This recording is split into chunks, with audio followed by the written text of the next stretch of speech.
Bom dia a todos.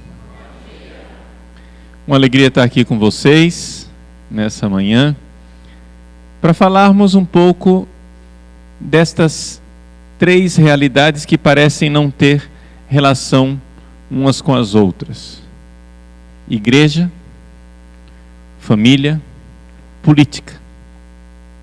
Parecem três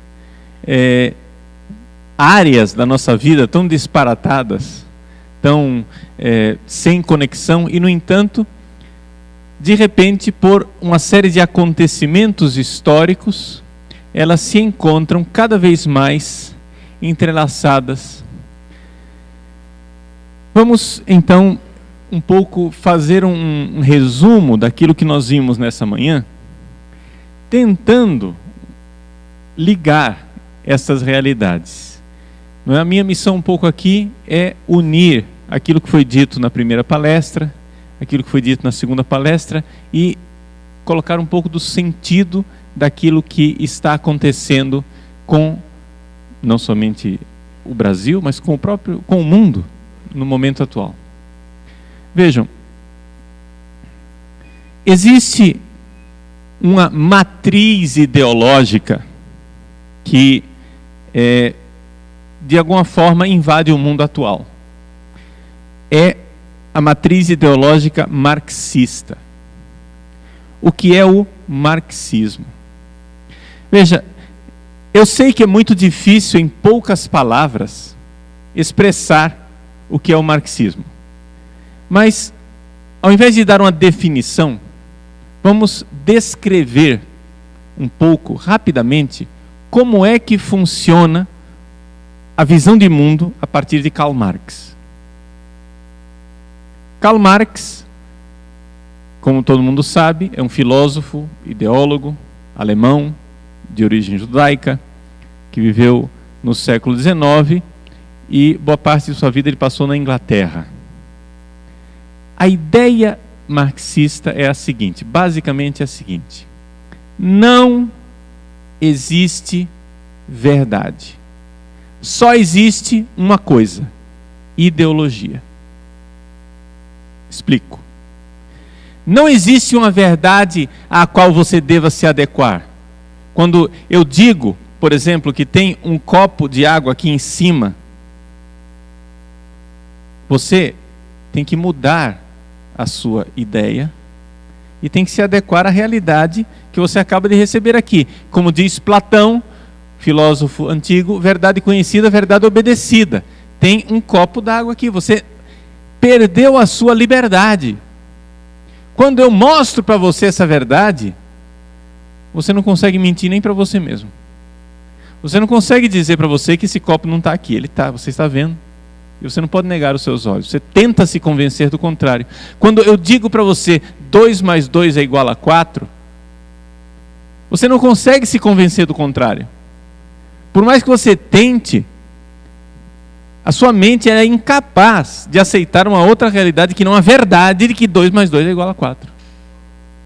Ora, para Karl Marx, esse fenômeno não existe. Não existe a verdade. O que existe é uma ideologia que é uma série de pensamentos, de fenômenos culturais que tem por finalidade impor os meus interesses de classe. Então, para Karl Marx, a realidade, o mundo real, o substrato, o que existe é uma briga na sociedade pelos interesses de classe. Existem as classes sociais com seus interesses peculiares.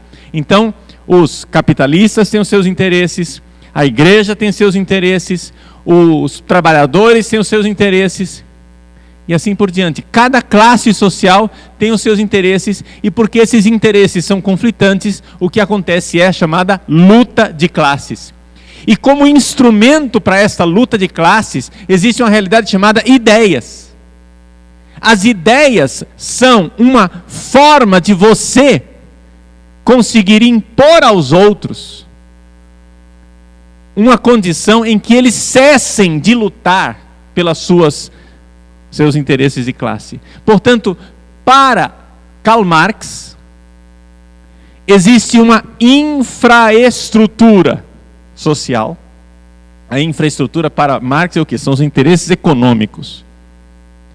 Agora, essa infraestrutura, como ela é conflitiva por causa dos interesses, se cria uma superestrutura. O que é a superestrutura? É a cultura, é a igreja, é a fé, são os fenômenos culturais como a família.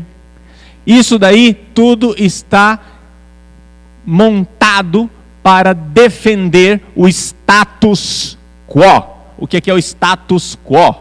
O status quo é o estado no qual se encontra a sociedade opressora, injusta, não igualitária, que é a realidade atual. Esta é a realidade. A realidade são os interesses de classe e as religiões, as filosofias, as chamadas ciências, os fenômenos culturais, como a família, como nacionalidade, patriotismo e assim por diante. Tudo isso são realidades que estão aí a serviço dos interesses de classe. Então, por exemplo, eu, Padre Paulo Ricardo, estou aqui dando essa palestra sobre fé e política, mas eu poderia estar na igreja celebrando missa, ou poderia estar numa sala de aula, né, ministrando alguma coisa, ou no meu site falando alguma coisa, né, na internet. Tudo bem. Eu estou a serviço de um interesse de classe. Para Karl Marx, eu estou a serviço de um interesse de classe. O meu discurso, aquilo que eu estou fazendo, não é transmitir a verdade, mas é defender os interesses econômicos de um grupo. Por isso, nós, católicos, nós, igreja, nós, religiosos, estamos errados para começo de conversa. A própria existência da religião, para Karl Marx, é um problema. Por quê? Porque o que é a religião? A religião é uma forma de as pessoas renunciarem aos seus direitos de classe e começarem a pensar no céu. Então o Padre Paulo Ricardo vem aqui e fala para vocês buscarem o reino dos céus, buscar a salvação eterna, para vocês serem felizes junto com Deus. O que é que eu estou fazendo? Ao ensinar vocês a buscarem a salvação eterna e o reino dos céus, eu estou fazendo com que vocês não lutem nos sindicatos, não entrem no Congresso com leis reivindicando seus direitos de classe, não se engajem na política, etc e tal, porque vocês vão aceitar a cruz. Se o seu patrão capitalista oprime você, você vai aceitar a cruz, porque essa cruz vai te levar para o céu. E o Padre Paulo Ricardo, então, ensinando você a abraçar a cruz e a pensar no reino dos céus, eu estou sendo instrumento dos interesses de classe. Ou seja, eu sou, na verdade, um ideólogo. Eu estou a serviço de um sistema opressor. E é por isso que Karl Marx diz que a religião é o ópio do povo. O ópio era uma droga que na época de Marx era usado pela elite. Precisa ter dinheiro para comprar ópio, né? Porque aí você usa o ópio e não sente dor, né? Você está lá sofrendo, usa o ópio e não sente dor. Precisa ter dinheiro para fazer isso. Ora, como que nós vamos fazer para o povo não sentir dor enquanto o capitalista oprime o povo? Você dá um ópio para eles que é barato, chama religião. Põe o povo de joelho rezando o terço, você vai ver que eles param de lutar no sindicato, né? E essa é a realidade. Karl Marx, no entanto, achava que o que era necessário então para tirar o povo dessa alienação? Ora, ensinar o materialismo dialético, portanto, ensinar para as pessoas que religião não existe, que Deus é uma alienação, que Deus é uma grande bobagem, e que, portanto, nós vamos viver sem religião. Isto pensava Marx no século XIX. Mas o mundo, a história vai para frente. E os marxistas, apesar de serem marxistas, e o cérebro marxista nunca é muito normal, apesar deles serem marxistas, eles conseguem aprender as coisas. E eles aprenderam que não dá certo esse negócio de acabar com a religião. Eles tentaram isso. Tentaram na Rússia. Colocaram em prática. Tentaram impor o ateísmo no povo russo. Não conseguiram. Então eles viram que era impossível as pessoas não terem religião. Então criaram o plano B. O plano B que Karl Marx não tinha pensado. Pelo menos não tinha elaborado dessa forma. E o plano B é o seguinte, é você entrar dentro da religião e fazer com que essa superestrutura religiosa, ou seja, vejam, para eles, para os marxistas, ponham isso na cabeça de vocês, não existe verdade. Não existe verdade, só existe interesse de classe.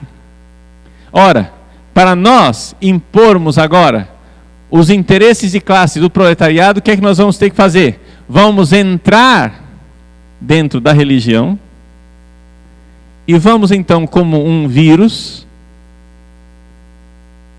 mudar o sistema de como a religião funciona. Então é por isso que o marxismo então entrou dentro do cristianismo. Isso é uma invenção recente que eu estou falando de 50 anos, tá, gente? Recente é diante da história da humanidade. 50 anos é pouca coisa. Para a minha vida, 50 anos é muito. 50 anos atrás eu não existia. Mas 50 anos atrás para a história da humanidade é nada. Ok? Muito bem.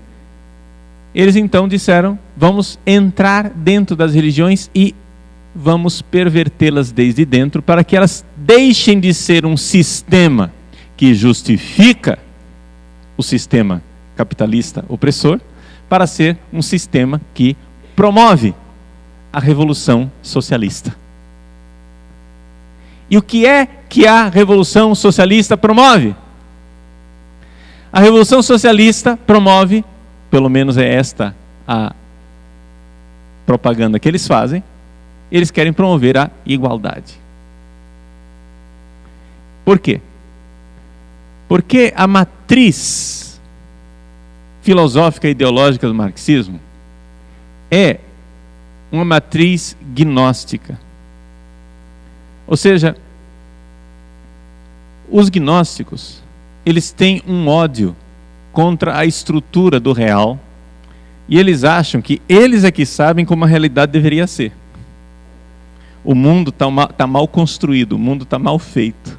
Este mundo que está aí não é o mundo real.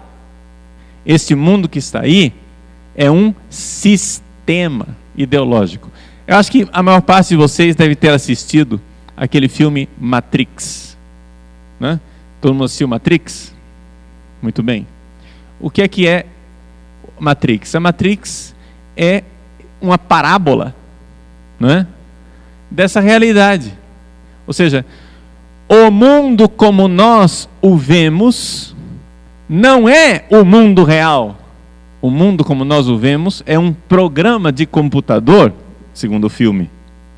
É um programa de computador que faz com que a gente tenha essa ilusão de que o mundo é desse jeito. Mas o mundo real não é isso. Nós precisamos sair da Matrix, sair do mundo ideológico, sair dessa matriz ideológica e entrar, né, sair dela e vir para a realidade. Aquele lá, o filme Matrix é uma parábola a respeito de como o pensamento marxista pensa o mundo real. Para eles não existe a realidade. Isso que nós estamos vendo aqui, não é a realidade. Porque você está vendo as coisas, e você está vendo as coisas a partir de um vírus que foi introjetado, chamado ideologia. Então você avalia tudo a partir dessa ideologia. Você avalia tudo a partir desta situação opressora. Então vejam só como, de repente, a religião, que parecia que não tinha nada a ver com política, tornou-se extremamente importante dentro do jogo político. Porque a religião, para os marxistas, é o quê? É uma superestrutura ideológica que ou justifica o sistema opressor como ele está aí, ou revoluciona o sistema para criar uma nova situação social. Mas vejam, a mente marxista nunca, ponham isso na cabeça, senhores, nunca está preocupada de saber se essa religião é verdadeira ou não. Para eles, o que interessa é o que é que esta ideia produz. Essa ideia vai produzir resignação, e aí o proletariado vai ficar, vai ficar lerdo aí, aceitando tudo. Ou essa religião vai produzir revolta, revolução e mudança da sociedade. Não existe uma pergunta pela verdade, existe uma pergunta para o que é que serve essa ideia. Então deu para entender basicamente como é que funciona o marxismo. Muito bem. Ora, acontece que dentro dos valores religiosos existem instituições que são mantidas ao longo dos séculos. Uma dessas instituições que tem valor para as religiões, principalmente para uma religião chamada cristianismo, chama-se família. Por que é que a família tem valor para os cristãos? Nós cristãos cremos, estou falando aqui do cristianismo real, do cristianismo que nosso Senhor Jesus Cristo deixou aqui na terra, não do cristianismo inventado, tá? Não é um cristianismo, não é o plano B, eu estou falando aqui do cristianismo original. No cristianismo original, existe uma realidade chamada o sacramento do matrimônio. O cristianismo é a religião que crê que Deus é amor. E o que é amor?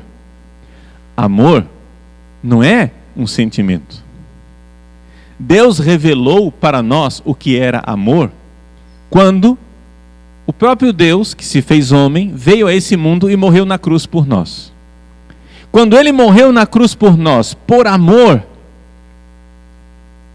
quando Jesus morreu por amor, deu a vida por amor, Ele revelou o que era amor de verdade. Antes nós não sabíamos o que era o amor de verdade. Tá? Nós tínhamos uma noção do que era o amor de verdade. Mas precisou Jesus vir ao mundo para realmente mostrar o que era o amor. O amor é uma aliança que diz: eu vou lutar pelo seu bem, pela sua felicidade, pela sua salvação, mesmo que isso custe o meu sangue. Mesmo que eu tenha que morrer por isso. Eu amo você e por você eu estou disposto a dar a minha vida e derramar o meu sangue. Isso é amor. Vejam, é bem diferente de um conceito romântico do amor, não é verdade? Pois bem, então o amor, que é Deus, se realiza, não é? E se encarna numa verdade chamada família. Quando Jesus veio ao mundo, na sociedade romana, o que era a família? A família na sociedade romana era um proprietário chamado pai de família, o pater familias romano, o pai, ele era o proprietário da família. Ele tinha poder de vida ou de morte sobre a mulher e os filhos. Vocês sabiam disso? E existem estudos sociológicos que provam que um dos fatores que levou o cristianismo a se expandir enormemente no início, lá no Império Romano, foi exatamente o fato de que as mulheres estavam profundamente interessadas em que seus maridos se convertessem ao cristianismo. Por quê? Porque para os cristãos a mulher não era coisa, a mulher não era objeto, a mulher não era propriedade do marido, a mulher era uma pessoa, a mulher tinha sua dignidade. O marido não tinha poder de matar a sua esposa, o marido não podia usar a mulher em casa e depois sair para usar outras mulheres. A mulher tinha dignidade, tem que haver fidelidade matrimonial. Os cristãos defendiam que as mulheres não podiam matar os seus filhos, por exemplo. Naquela época não havia tanto aborto, porque o aborto era extremamente perigoso para a vida da mulher. Se resolvia a coisa de outra forma, com o infanticídio. Ou seja, a mulher dava à luz ao filho e depois expunha o seu filho. Ou seja, expor o filho quer dizer o seguinte: joga o filho no lixo, deixa na rua e deixa morrer de fome. Era assim que se resolvia o problema do aborto na antiguidade. Nós cristãos nunca aceitamos isso. E os cristãos saíam pelas ruas recolhendo as crianças que eram expostas e salvando e adotando as crianças. Não é? Existe uma carta, a famosa carta a Diogneto, escrita no segundo século, em que é um cristão escrevendo para um pagão chamado Diogneto e tentando explicar o que era o cristianismo. Ele dizia assim: olha, nós cristãos partilhamos a mesa, mas não partilhamos a cama. Ou seja, nós partilhamos a nossa comida com os pobres, mas nós não damos a nossa mulher para o vizinho usar. Está entendendo? Para nós cristãos, o amor cria vínculo, o amor cria aliança. E esta aliança, no mundo concreto e real, se encarna numa verdade chamada família. Família. Então vejam, conforme esses estudos sociológicos, quem quiser depois aprofundar, procura um autor chamado Robert Stark. O Stark, ele não é cristão, ele estudou o cristianismo antigo como sociólogo, tem vários livros a respeito da origem do cristianismo e o desenvolvimento do cristianismo nas suas origens, e ele diz assim: nossa, o cristianismo é tão lindo, pena que eu não acredito. É interessante, é um ateu, entendeu? Que estudou o cristianismo, entendeu o cristianismo, viu a dinâmica social do cristianismo, ele diz: puxa vida, o negócio é lindo, né? Que seria tão bom se fosse verdade. Ele não consegue dar o passo da fé, está entendendo? Ele não conseguia dar o passo da fé, ele não consegue dar o passo da fé. Mas isso é bom, no sentido, nos presta um serviço, porque a gente vê um homem que, na honestidade científica e intelectual dele, mostra claramente o quanto o cristianismo contribuiu para que a sociedade se tornasse uma sociedade melhor.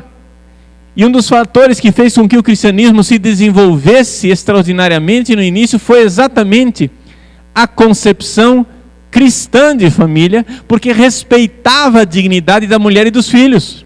Os filhos não podiam ser mortos pelos pais, as mulheres não podiam ser mortas pelos seus maridos, as mulheres tinham dignidade. E, portanto, as mulheres que se convertiam ao cristianismo ficavam extremamente interessadas que os seus maridos fossem cristãos, porque os maridos pagãos eram terríveis.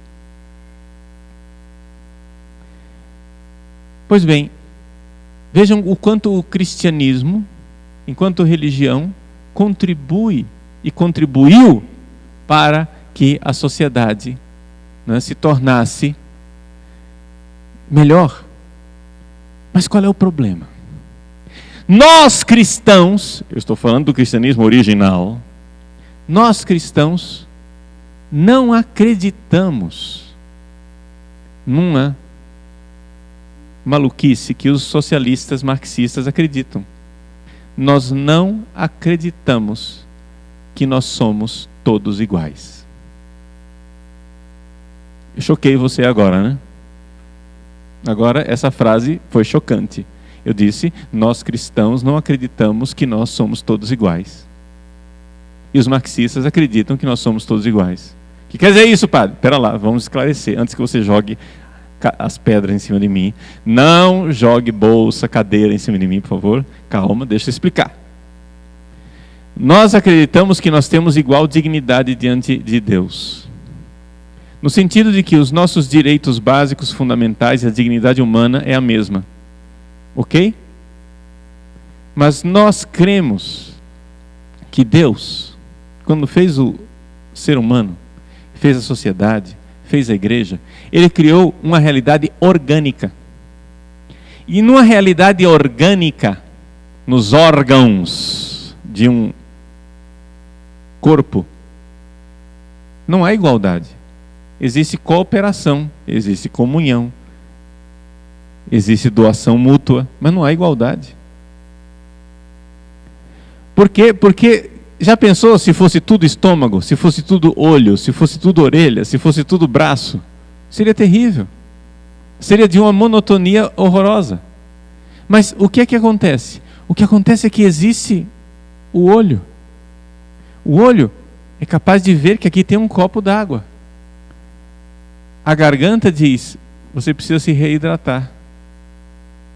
Aí, a informação que veio do olho para o cérebro e da garganta para o cérebro vira uma decisão e diz para o braço, vai, pega agora o copo d'água e bebe. O corpo inteiro saiu lucrando com isso, porque o corpo inteiro precisa de água. A garganta deu alerta, desidratou. O olho procurou, viu. O cérebro decidiu, a mão pegou. Existe igualdade? Não, mas existe uma beleza de harmonia, de comunhão, onde a, aspas, sociedade do meu corpo funciona maravilhosamente, em que cada um, diferente, trabalha para um bem comum. Padre Claudir colocou para nós na primeira palestra que política é isso? É buscar o bem comum. Agora, a visão marxista de sociedade é maluca. Eu disse para vocês, parecia que eu estava ironizando, mas na verdade eu estou dizendo isso com muita pena dos marxistas. A visão que eles têm de mundo é doente. Por quê? Porque eles têm uma obsessão. Eles acham que, se nós não formos todos iguais, existe uma grande injustiça. Agora, isso é uma ideologia, uma ideia maluca que eles colocaram na cabeça, que é absolutamente discrepante do mundo real. Nós não somos iguais.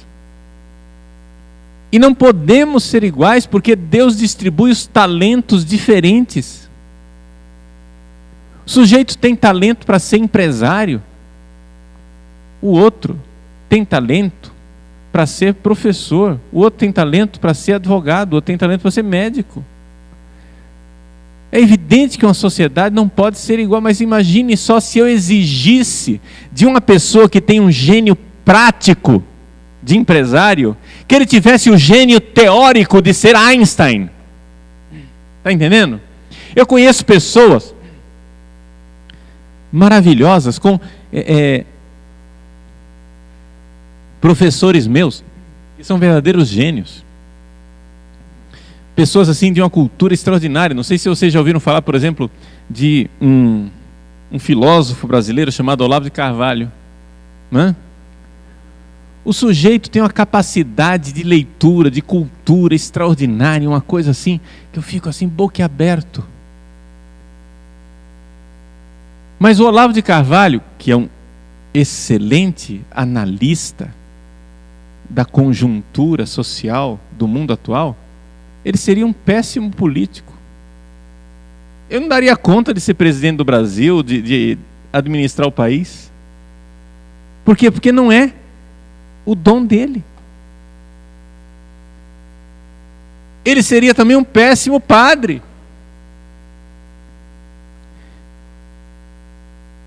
Mas ele é um excelente filósofo, um excelente analista político. Vejam, onde cada um fazendo a sua parte, consegue, né, propor algo de bom para a sociedade. Eu jamais faria direção espiritual com o Olavo de Carvalho. Está entendendo? Mas quando eu quero saber o que está acontecendo com a política do mundo, não tem homem melhor para me dizer. E quando eu quero saber uma questão filosófica lá, de uma análise de um filósofo contemporâneo e tal, eu sempre dou uma olhadinha no que é que ele está dizendo, porque o homem tem uma capacidade de análise extraordinária. Agora, nós não somos iguais. Cada um tem a sua missão. Agora, o que acontece é o seguinte: os marxistas eles são obcecados com isso, isso é uma doença mental. Eles são obcecados com o fato de nós temos que ser iguais. E se não for igual, é injusto. Mas pera lá, meu filho. Olha o tanto de cabelo que você tem, olha para mim, olha que injustiça. Então, para nós sermos iguais, vai ter que passar uma lei no Congresso de arrancar seus cabelos. Para todas as mulheres ficarem lindas, assim como eu. Ó. Né? Olha que economia, gente. Que economia que ia ser para o país. Os salões de beleza iam falir. Hoje de manhã eu me deparei com um drama. Saí de casa e esqueci o pente.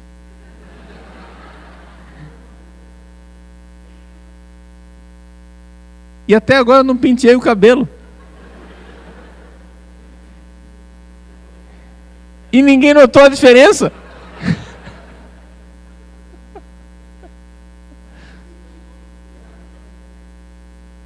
Gente, é uma obsessão, a obsessão marxista com essa história de que nós precisamos ser iguais, para que haja justiça. Não.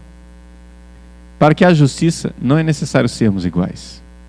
Para que haja justiça, é necessário que nós compreendamos que a dignidade de cada pessoa deve ser respeitada na sua vocação específica, quando cada um tem a sua vocação específica dentro do todo orgânico de uma sociedade. Não precisamos ser iguais. Mas o senhor Karl Marx, já no fim da vida, ele meditando e meditando, conseguiu enxergar o seguinte: a raiz das desigualdades sociais, isso foi no fim da vida, hein? A raiz das desigualdades sociais não está na distribuição do trabalho. Existe uma raiz mais profunda. Onde está? Na família. E ele então escreveu um livro que ele não chegou a publicar, mas que depois o seu colaborador, Engels, depois da morte de Marx, encontrou aqueles escritos ali, ele ordenou e publicou com o nome dele, mas ele diz na introdução, o Engels foi honesto dizendo assim: olha, isso daqui que eu estou publicando, o livro, fui eu quem elaborei, mas as ideias são de Marx, porque eu encontrei os manuscritos que ele deixou lá. O livro estava quase pronto, mas não estava pronto para ser publicado, então eu organizei o livro. E o nome do livro é A Origem da Família, da Propriedade e do Estado. E qual é a ideia de Karl Marx nesse livro? A ideia do Marx é a seguinte.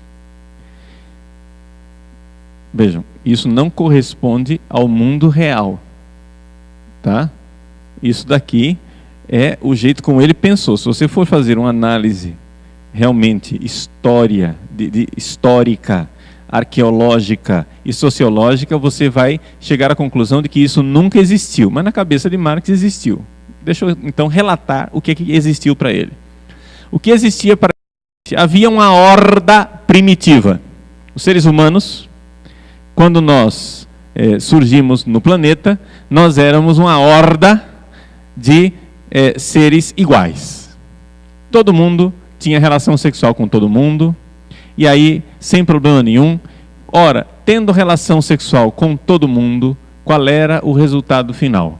O resultado final é que as pessoas sabiam quem era a sua própria mãe, mas não sabiam quem era o pai. Evidente, não tinha exame de DNA naquela época. Então não tinha como saber se todo mundo tinha relação com todo mundo, né? Os homens não sabiam quem eram seus filhos. Mas o que aconteceu é que essa sociedade, essa horda primitiva, que era nômade, coletora, não é? Como os nossos índios, ela se desenvolveu e passou para uma fase de sociedade agrária. Ora, quando você tem uma sociedade agrária e você começa a desenvolver a agricultura, acontece um fenômeno. Todo agricultor produz mais do que o que ele consegue consumir. Isso é líquido e certo. Não precisa ser latifundiário. Até no seu sítio, até no quintal da sua casa, se você tem uma mangueira, você produz mais mangas do que você é capaz de consumir. O que é que você vai fazer com o excedente dessa produção? O excedente da produção, então, significa troca, comércio, e significa acúmulo de riquezas. Mas, no acúmulo de riquezas, eu vou deixar minha riqueza para quem? Eu preciso ter herdeiros, e para ter herdeiros eu preciso saber quem são meus filhos. E então Karl Marx diz que a origem da família está no fato de o agricultor, que diz, essa é a minha terra, esse é o meu produto, e essa é a minha riqueza, começar a dizer, então vem cá, mulher, se você tiver relações sexuais com outro, eu mato você. Você é a minha mulher. Para eu ter certeza de quem são os meus filhos. E então, a partir do capitalismo, surgiu a família. A família surgiu da vontade de ser dono de alguém. Nota de rodapé. Quem é casado aqui, levanta a mão. Muito bem. Quando você se casou, você queria ser proprietário da sua esposa, e a mulher, aqui, as mulheres aqui, por acaso, sentem, ou vivem, ou veem que se tornaram objeto dos seus maridos, que agora você então é fiel ao seu marido, porque você quer garantir que ele é o dono dos filhos? Essa é a razão pela qual você se casou? Ou seja, isso é uma coisa tão fora do mundo no qual nós vivemos, que você fica se perguntando assim, mas para uma cabeça marxista, isso é muito convincente, porque eles estão obcecados em saber como é que nós vamos fazer para que a sociedade seja igual. E quando você tem uma família, o papel pai, papel mãe, papel esposo, esposa, filho, filha, irmãos, irmãs, estes papéis geram a desigualdade radical. Por quê? Porque esses papéis familiares fazem com que nós não sejamos iguais. Dando um fast forward, indo para frente bastante assim, né? Para que a gente não perca muito tempo nos detalhes, lá com Karl Marx. No século XX, vários marxistas começaram a notar isso. Principalmente as mulheres marxistas. O professor Felipe Neri citou aqui, não é, uma marxista chamada Shulamith Firestone. Não é? E outras marxistas, não é, como Margaret Sanger e Companhia Limitada, elas começaram a notar Companheiros marxistas, acordem. Vocês estão lutando para eliminar a opressão do capitalista contra nós trabalhadores, mas vocês, companheiros, são opressores das mulheres de vocês. Em casa, vocês exercem a opressão capitalista que vocês abominam no patrão. Vocês mandam nas mulheres de vocês. Vocês são os donos das mulheres de vocês. Vocês, todo homem, todo pai de família é um opressor. Ele é o dono de uma propriedade, uma mulher. E a Sulamita Firestone chega à conclusão óbvia para a mentalidade marxista. A situação da mulher casada é pior, muito pior do que a situação da prostituta. Porque a prostituta presta serviços sexuais, pelo menos ela é remunerada. A mulher casada, ela é escrava sexual. Ela presta o serviço e não é remunerada. Portanto, para nós implantarmos a igualdade na nossa sociedade, nós precisamos destruir a família.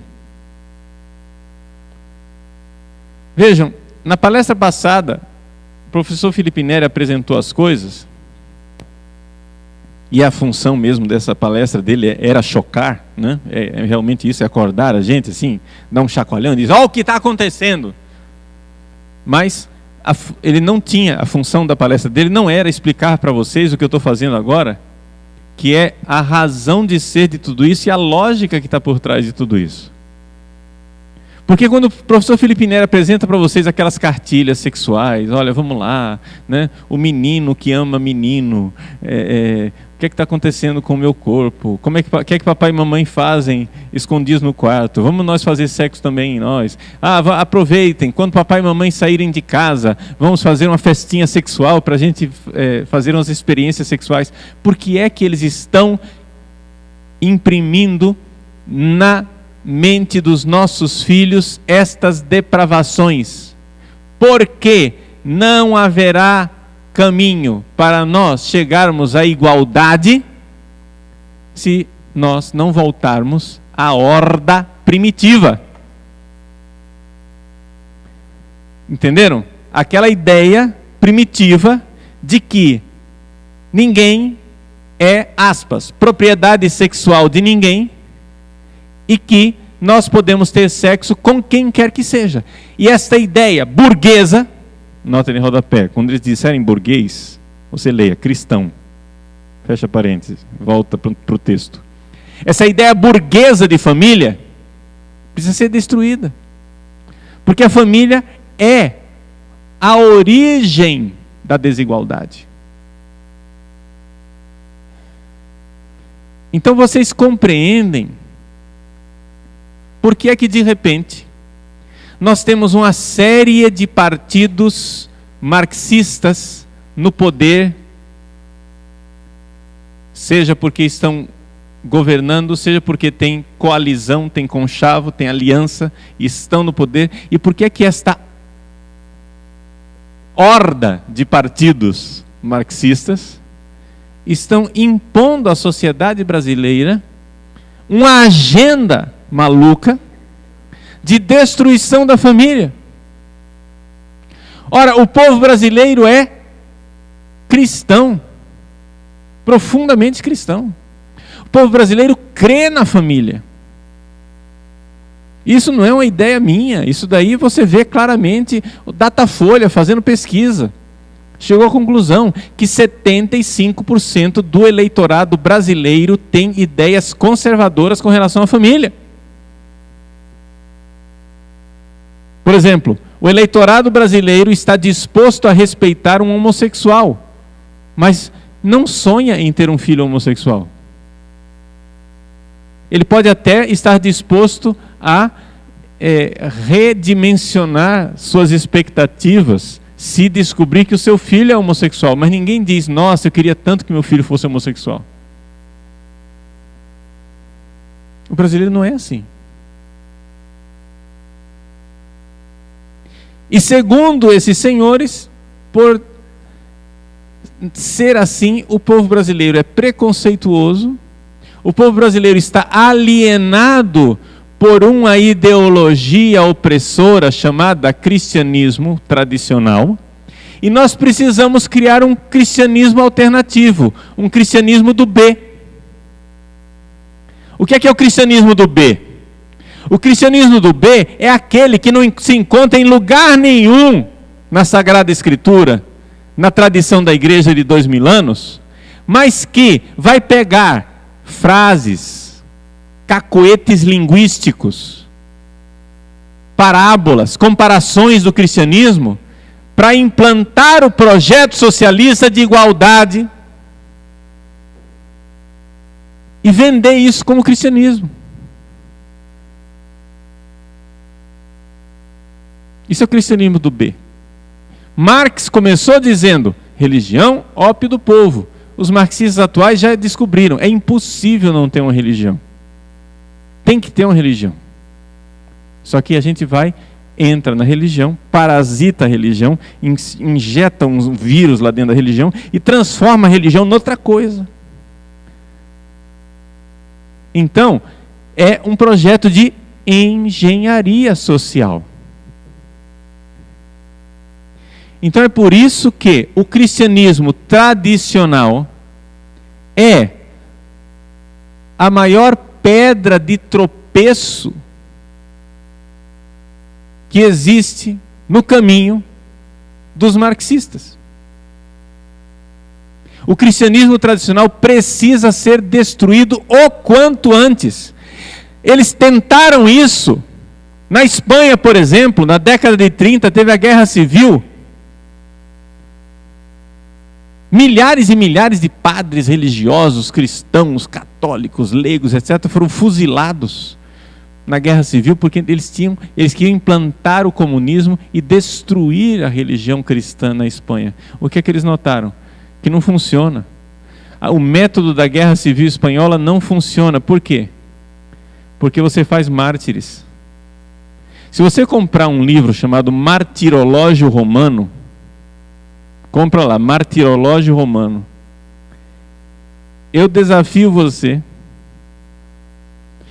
a abrir em qualquer dia do ano que não tenha, no prazo de uma semana, pelo menos 15 mártires espanhóis feitos pelos comunistas.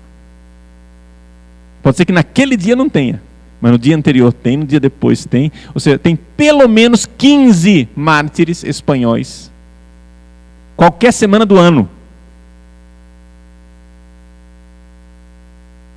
Basta, como que eu sei que são mártires espanhóis e comunistas? Basta olhar a data, 1936. Você olha lá, mortos em 1936. Aí você olha lá, fulano de tal na Espanha, fulano de tal na Espanha, são mártires do comunismo. Fizeram milhares de mártires, milhares. Então os marxistas dizem, não adianta matar esses caras. Se nós marxistas, pegarmos a Igreja Católica e a gente passar com a patrola em cima deles, não adianta. Sanguis martyrum semen Christianorum. O sangue dos mártires é semente de novos cristãos. Então só tem um jeito. A gente não pode fazer mártires, a gente tem que fazer traidores. Nós temos que fazer com que as pessoas entrem no cristianismo, comecem a viver o cristianismo de um jeito que eles achem que aquilo lá é o cristianismo. Que Jesus era um Che Guevara que só não usava boina, usava uma coroa de espinhos. E que Jesus queria um projeto socialista. Nota de rodapé. Como que Jesus, antes da existência do capitalismo, era anticapitalista? Isso aí é uma façanha, né? Que só o pessoal do cristianismo do B é capaz de inventar. Mas, fecha parênteses, voltemos ao texto. Gente, eles não querem o cristianismo. Eles querem um projeto social ponto. A fidelidade deles não é com Cristo, não é com a igreja, não é com o Papa, não é com o magistério, não é com o seu absolutamente ninguém. A fidelidade deles é com uma agenda e um projeto social de impor goela abaixo a nossa sociedade, quer nós queiramos, quer não, uma igualdade. E, portanto, só existe um jeito: implantar uma ditadura. Que é isso, padre? Claro. Mas pera lá. Como é que nós vamos ter igualdade se não houver ditadura? É impossível. Por quê? Porque a liberdade gera diversidade, gera diferença. Todo projeto marxista socialista passa pela ditadura. Ou uma ditadura mais às claras, como na Rússia, ou uma ditadura no jogo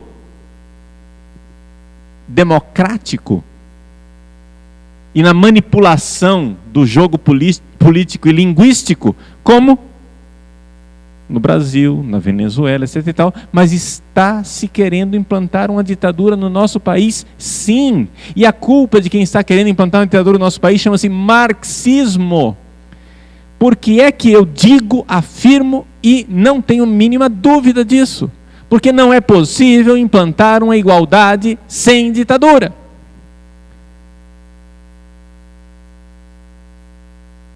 Se nós deixarmos a liberdade de vocês se vestirem como vocês quiserem, uns vão se vestir com as roupas mais chiques, outros vão se vestir com roupas mais humildes, não é isso? Uns vão se vestir com bom gosto, outros vão se vestir com mau gosto. Um vai ser um modelo, outro vai ser brega. Estamos de acordo? Hã? Muito bem. Para vocês serem iguais, eu tenho que passar uma lei e dizer: é obrigado a se vestir desse jeito. Como fizeram os marxistas comunistas na China. Todo mundo tinha que usar o uniforme bege. O país inteiro tinha que usar a mesma roupa. Não bastasse chinês já ter a mesma cara, ainda tem a mesma roupa.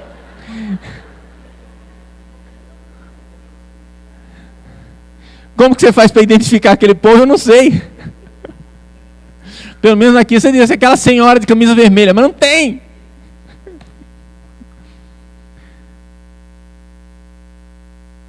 Para você implantar uma igualdade, só tem um jeito: implantando uma ditadura.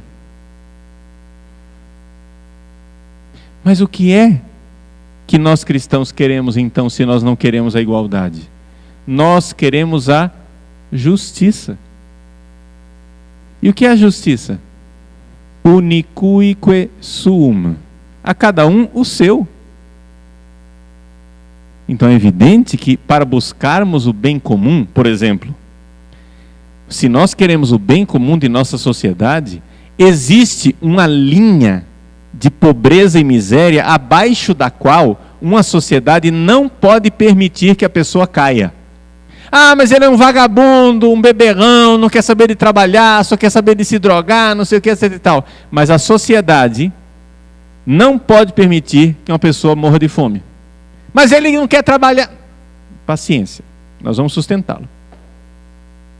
Existe uma linha de miséria e pobreza abaixo da qual não é possível descer, porque isto vai contra o bem comum da sociedade.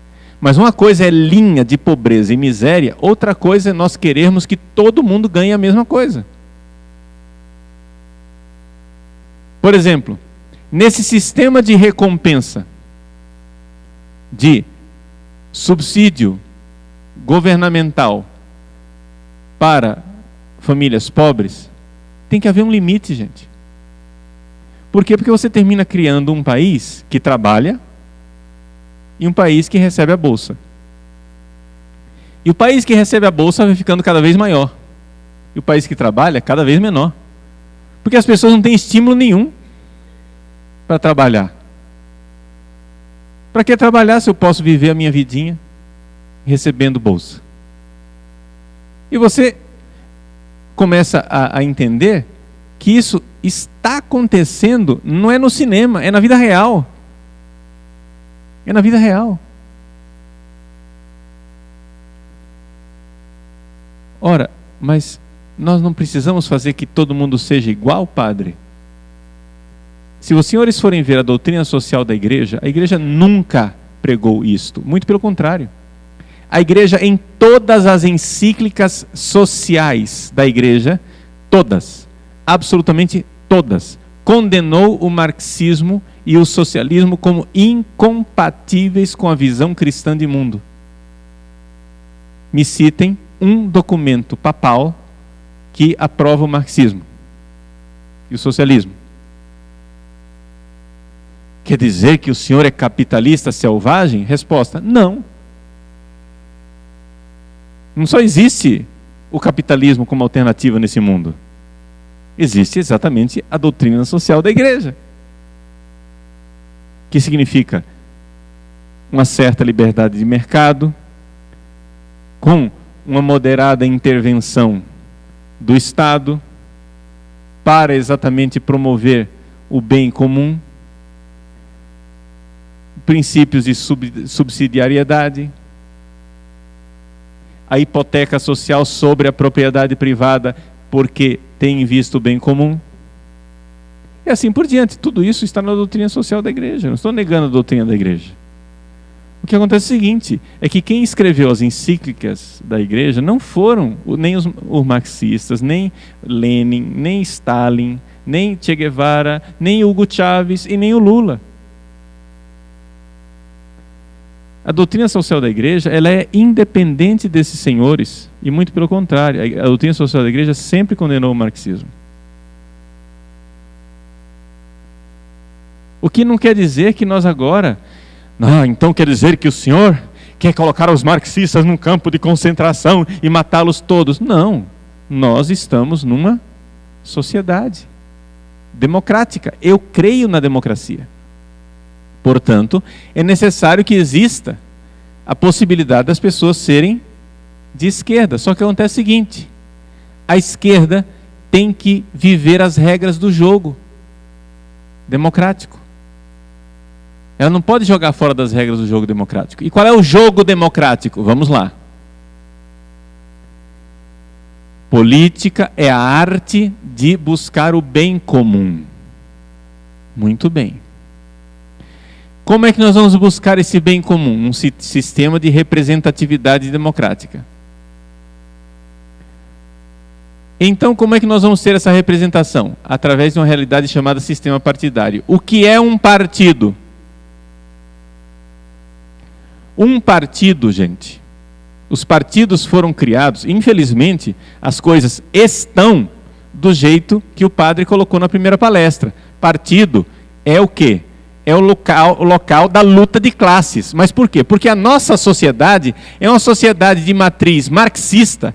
O marxismo está tão arraigado na cabeça da nossa sociedade, por causa das universidades, que todo mundo só vê na política e na sociedade uma coisa chamada luta de classes. Então, partido de fato é o quê? Conflito de interesses. O partido vai o quê? Puxar, né, o tapete do outro o tempo todo.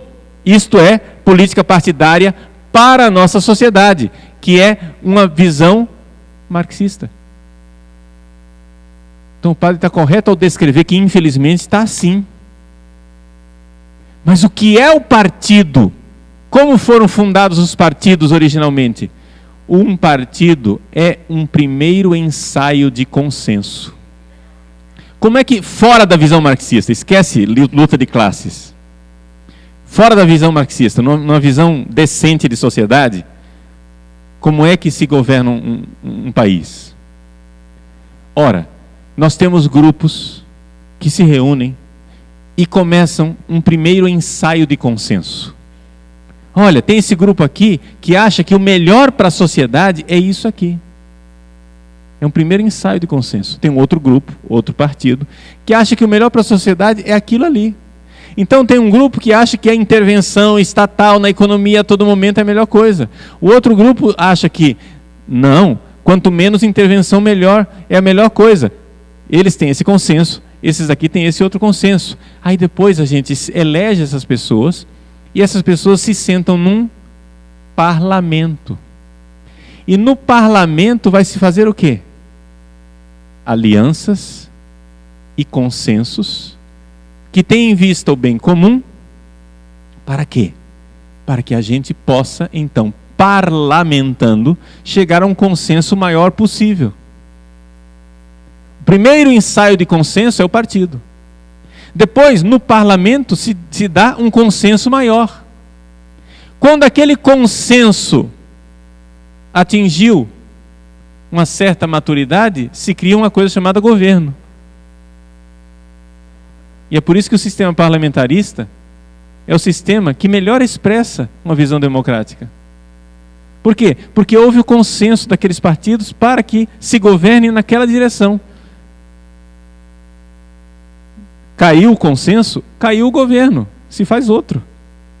De tal forma que não existe o dono do país. O que nós temos no nosso sistema político é o dono do país. O cara é eleito por 4 anos e por 4 anos ele é o dono do país, ele tem um orçamento monstruoso na mão, ele compra o Congresso, ele compra o Judiciário, ele compra tudo, ele é o dono do país durante 4 anos, e ele vai montando a máquina para se perpetuar no poder. Essa é a tragédia que nós temos no nosso país. Qualquer um que já se colocou na política sabe isso. Os vários vereadores aqui presentes podem atestar perfeitamente aquilo que eu estou dizendo. O que é o legislativo nesse país? Nada. Um vereador quiser fazer qualquer coisa, a Câmara está na mão do prefeito, que compra a Câmara. E se um vereador não estiver de acordo com isso, ele está fora do jogo. Essa é a tragédia. O executivo é tudo no nosso país. O executivo é o dono. Você elege um prefeito, você elegeu um grupo que vai ser o dono da cidade durante aqueles 4 anos. Você elege um governador, você elegeu um grupo que vai ser o dono do estado durante 4 anos. Ora, o que é uma democracia? A democracia significa o seguinte, que o poder não está na mão de um grupo só. Né? Existe um sistema, eu nunca sei como dizer em português, checks and balances, sistema de contrapesos e sei lá o quê, que os vários poderes não têm o poder total. O executivo não tem o poder total, o legislativo não tem o poder total, e o judiciário não tem o poder total, e eles vão, né, se contrapondo um ao outro para que um não seja tudo. Mas como nesse sistema político que nós temos no nosso país ter isso? Ou seja, o sistema, a instituição política do Brasil, ela é feita de tal forma que ela propicia um sistema ditatorial. Ela propicia um sistema ditatorial, porque o executivo é tudo. Então, o que é que nós devemos fazer? O que é que nós podemos fazer? Nós podemos, em primeiro lugar, ter uma visão correta de política. A visão correta de política é o seguinte: buscar um consenso para que nós cheguemos ao bem comum. E esse consenso se obtém parlamentando, ou seja, conversando, dialogando, fazendo alianças, etc. e tal, e assim que é a política, assim que se exerce a política. E esse consenso, o Congresso se reúne e cria um consenso de solução. Daqui a 6 meses, quando nós adotamos uma solução, daqui a 6 meses nós estamos começando a enxergar os problemas que nós criamos com a nossa solução. Porque é assim, o ser humano é assim. Isso acontece na sua casa, isso acontece na administração da sua empresa, isso acontece em qualquer lugar. Você cria uma solução, pouco tempo depois você vê os problemas que você criou com a sua solução. O que é que nós temos que fazer? Recorrigir. Então, um partido, né, começou a criar problema porque investiu demais na intervenção estatal. Ora, o que é que seria normal? 6 meses depois que ele perca. Vocês exageraram na medida. Não está tendo consenso mais. Cai fora esse governo, se põe um outro governo. E assim vai se buscando o bem comum. Vai se buscando o bem comum. Onde o poder não esteja na mão de um grupo. Agora, qual é o problema do marxismo? O marxismo é um problema seguinte: é uma elite partidária que eles acham que sabem o que é bom para o mundo e nós somos menor de idade, nós não podemos entrar nessa história, porque faremos tudo que o senhor rei mandar. O que o senhor rei mandar, que é o partido, né, nós vamos ter que obedecer. Quer dizer, padre, o senhor está fazendo uma caricatura horrível. Não estou fazendo caricatura nenhuma, eles se descrevem assim. Se você nunca leu Antônio Gramsci, que descreve o partido como o novo príncipe, então você não sabe de nada de marxismo, vai estudar. Gente, vamos aqui então costurar um pouco para que a gente possa abrir agora para perguntas e fazer um bom debate. Vejam. Política, família e igreja. Nós vimos que existe uma ideologia em ação. Essa ideologia que tem como finalidade última impor à sociedade uma igualdade antinatural, contrária à natureza das coisas, irrealista. Esta ideologia chamada marxismo, que quer impor a igualdade, ela está em ação no mundo. E um dos grandes obstáculos para impor a igualdade no mundo chama-se família. E aqui essa ideologia então bate de frente com a Igreja Católica, pelo menos com a Igreja Católica como ela é concebida tradicionalmente. Por quê? Porque nós católicos cremos na família. Nós cremos que a família precisa ser mantida.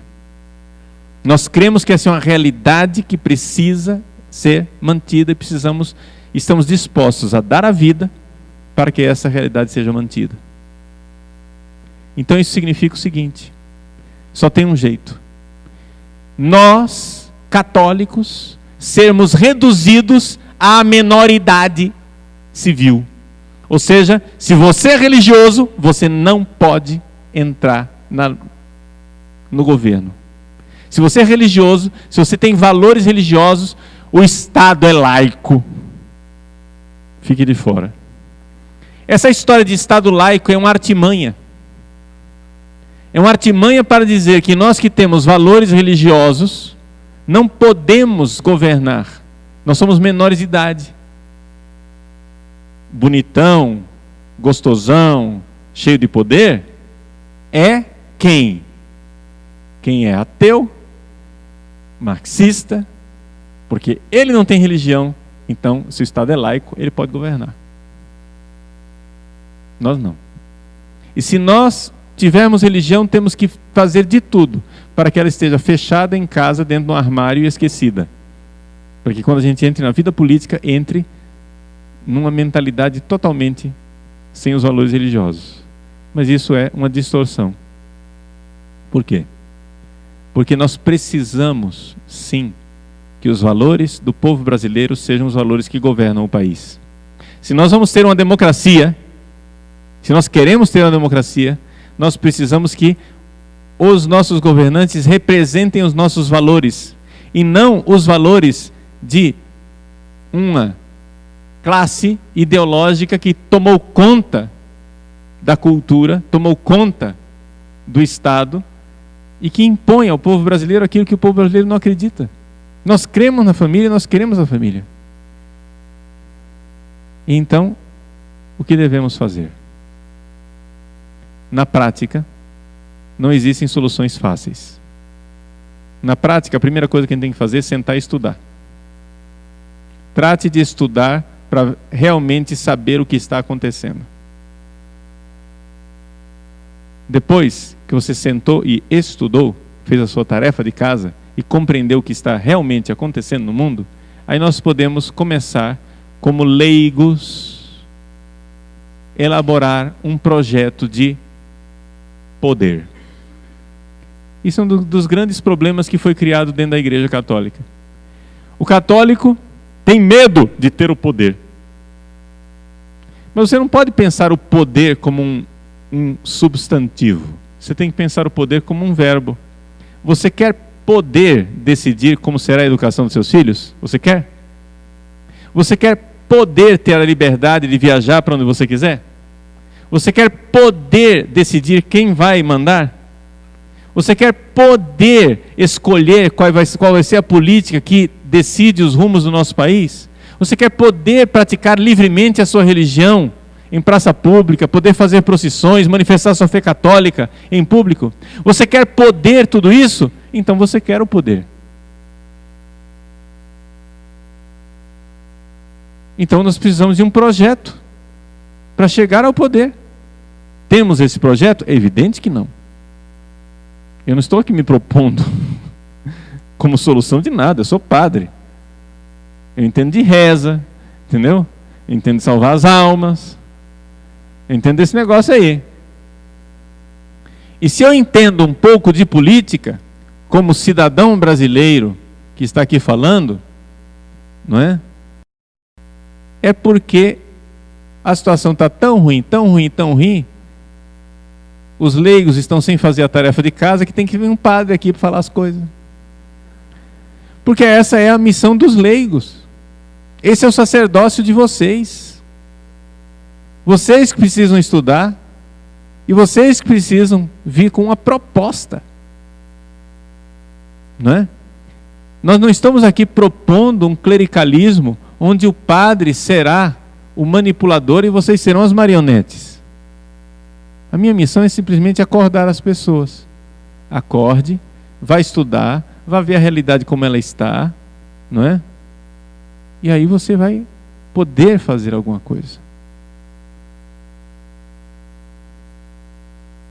Última colocação.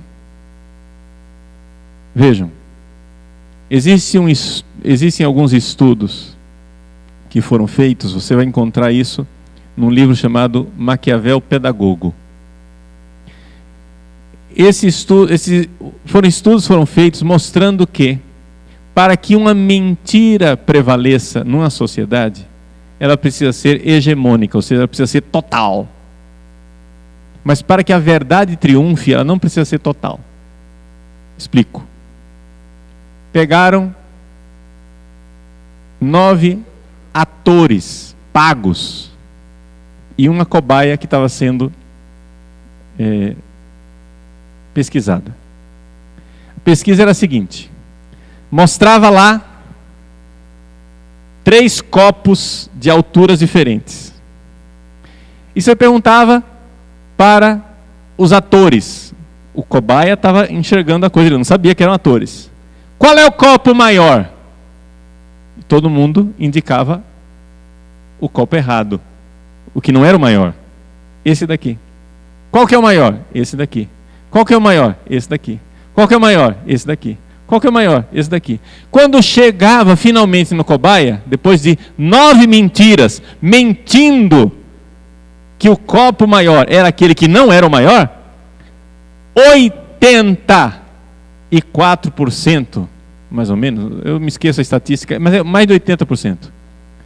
84% das pessoas diziam o copo errado. Eles iam junto com a mentira.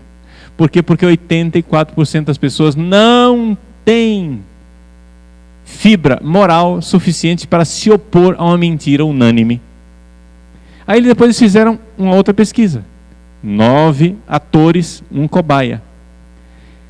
Desses 9 atores, 7 falavam mentira. E 2 falavam a verdade. Todo mundo dizia, qual copo maior? O copo errado, o copo errado, o copo errado. Quando chegava lá, não, que é isso, vocês estão todos malucos, todo mundo está vendo que o copo certo é esse daqui, o grande é esse. 2 falavam a verdade. Aí a estatística se inverteu. Mais de 80% das pessoas iam junto com aquela minoria que dizia a verdade e dizia, a verdade é que o copo maior é esse daqui, o correto. O que é que esse estudo nos ensina? Nos ensina que uma verdade, para que ela triunfe, ela não precisa ser unânime.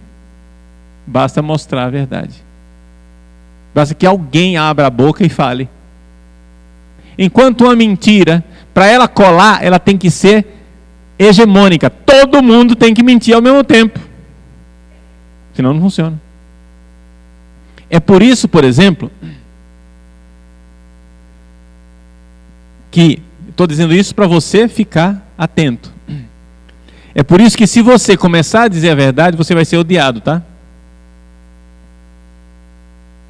Eles falam de democracia, de debate, não sei o quê, mas ninguém quer democracia, ninguém quer debate, não. Por quê?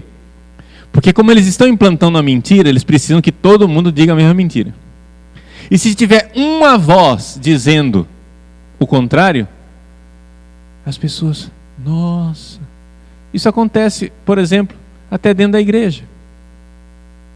Não é? Você pega lá o site de um padre careca, chamado Padre Paulo Ricardo. Não é? Quem conhece meu site, levanta a mão. Muito bem, baixa a mão agora.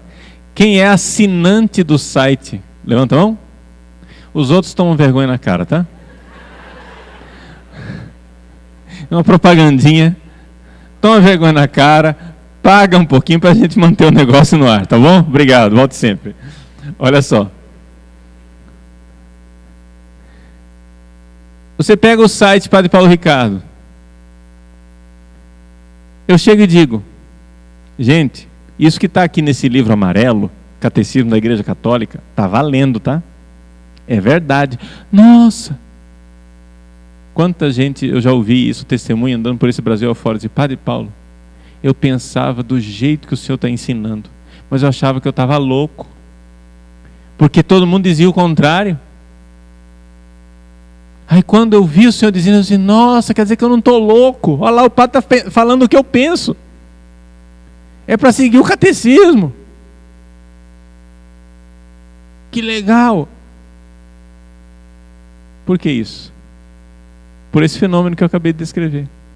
Então quando você começa a acordar as pessoas para a mentira e a loucura do marxismo, e o quanto o marxismo quer acabar com a família, e portanto no processo ele precisa transformar a igreja e o cristianismo no cristianismo do B, né? Um cristianismo alternativo, pervertido, colocar um vírus dentro do cristianismo e transformá-lo em garoto propaganda dos valores marxistas. Quando a gente diz, olha isso, gente, é claro que você atrai para si um certo ódio. Porque existem pessoas que com boa ou má vontade, de bom coração ou de mau coração, estão seguindo isso há muito tempo. Eu me lembro da história de um aluno de economia. O aluno de economia foi na universidade e a professora de economia, ela era de uma escola econômica lá, intervencionista, marxista, não sei o quê. E o aluno então veio com a prova matemática de que aquilo que ela estava propondo era impossível. Olha aqui, professora, a escola austríaca de economia já mostrou que isso que a senhora está dizendo é maluco, isso não existe, isso não se sustenta. Vou provar para a senhora matematicamente. É o seguinte, mostrou para ela que a economia marxista é uma furada. Mostrou por A mais B matematicamente. A mulher foi, entrou em crise. Um mês depois, o aluno perguntou para ela, e aí, professora, como é? A senhora vai mudar ou não vai mudar de opinião? Resposta dela, fulano, eu vi seu argumento, eu fui estudar, você tem razão, mas eu não posso mudar. Por quê? Porque eu tenho minha vida inteira construída em cima dessa outra teoria. Eu fiz tese de doutorado, pós-doutorado, graduação, cursos, todo o meu currículo está em cima dessa teoria. Você está me pedindo para eu começar do zero. Então, infelizmente, vocês vão encontrar pessoas assim, que enxergam a verdade, mas já que eles construíram uma identidade social em cima da mentira, não vão ter brio, não vão ter qualidade moral suficiente para mudar de vida. Então, gente, não vamos criar briga com essas pessoas, né?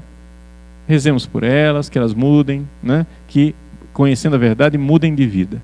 Vamos cumprir a nossa missão. E qual é a nossa missão? Primeira coisa, estude bem. Estude as fontes. Veja as coisas como elas são de verdade. Vá lá nas fontes, documentos que o professor Felipe Neri colocou aqui para vocês, etc. e tal. Conheçam as coisas. Frequentem, né, na internet, bibliotecas, comprem livros, estudem. E ajudem as pessoas a saírem da mentira. A verdade é contagiante. A verdade brilha. e a verdade salva. Deus abençoe vocês.